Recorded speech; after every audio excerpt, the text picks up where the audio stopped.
તમે નાના નાના જીવજંતુઓ જોયા છે? કીડી કેવડી હોય? નાની. તમારા હાથ પગ ઉપર ચડી જાય છે? કેવો ચટકો ભરે?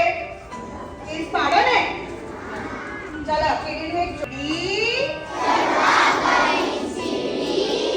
ભાગી ત્યાં ખીલી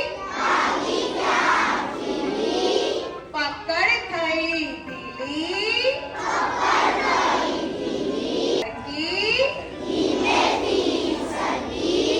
પૂછોમાં મળતી નાની સી બટકી એ તો છે કીડી. પછી તમે કબૂતર જોયું છે? હા, તો કબૂતર આપણા ઘર આંગણાનું પક્ષી કે બોલે? ગુ ગુ ગુ. કેવું બોલે? તો બાળ દોસ્તો, આજે હું તમને બધાને એક વાર્તા કહીશ. એપ્રન ઉપર એક જંગલ દેખાય છે. આવું સરસ મજાનું એક જંગલ હતું. એ જંગલમાં વચ્ચેથી એક નદી વહે અને નદીના કિનારે એક મોટું ઘટાદાર ઝાડ હતું. એ ઝાડ ઉપર એક કબૂતર રહે અને ઝાડના થડની નીચે કીડીઓનું દર હતું. એમાં કીડીઓ રહે. હવે આ જે કબૂતર હતું તેને આ કીડી સાથે ભાઈબંધી. બંને પાકા મિત્રો. હવે થયું એવું કે એક વખત નદીમાં ખૂબ જ પાણી આવ્યું. જંગલમાં ખૂબ જ વરસાદ પડ્યો.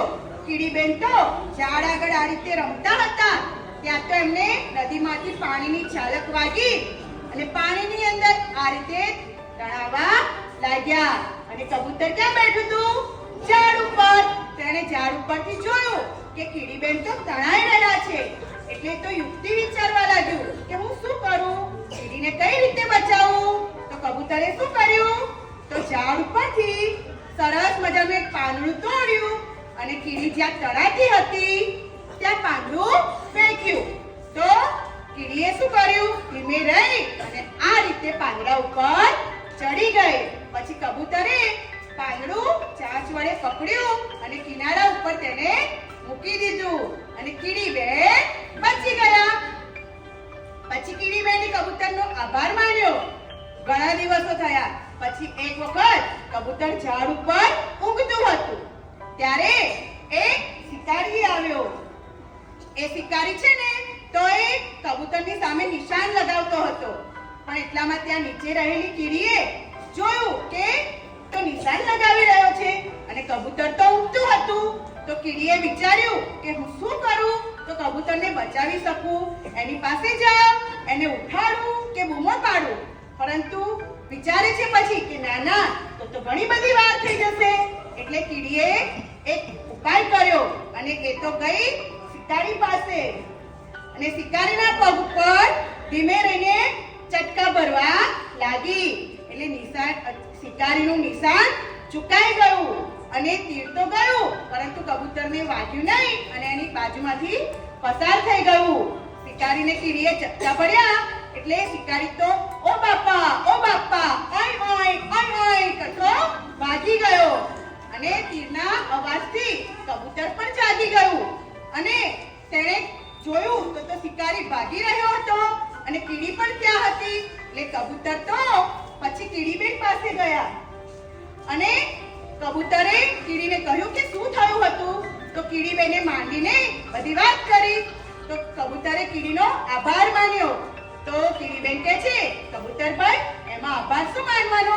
એક દિવસ તમે પણ મને ખરે વખતે મદદ કરી હતી એમ મેં પણ તમારો જીવ બચાવ્યો છે. પછી તો કબૂતર ખૂબ જ ખુશ થઈ ગયું અને કીડીબેનને પોતાની પીઠ ઉપર બેસાડી અને આખા જંગલમાં સવારી કરાવી. તો બાળ દોસ્તો, આ વાર્તા ઉપરથી આપણને શીખ મળે છે કે હંમેશા બીજાની મદદ કરવી જોઈએ.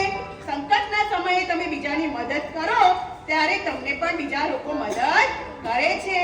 બીજાનું ભલું કરવાથી આપણું પણ ભલું થાય છે. કરશો બધા મદદ? Okay, thank you.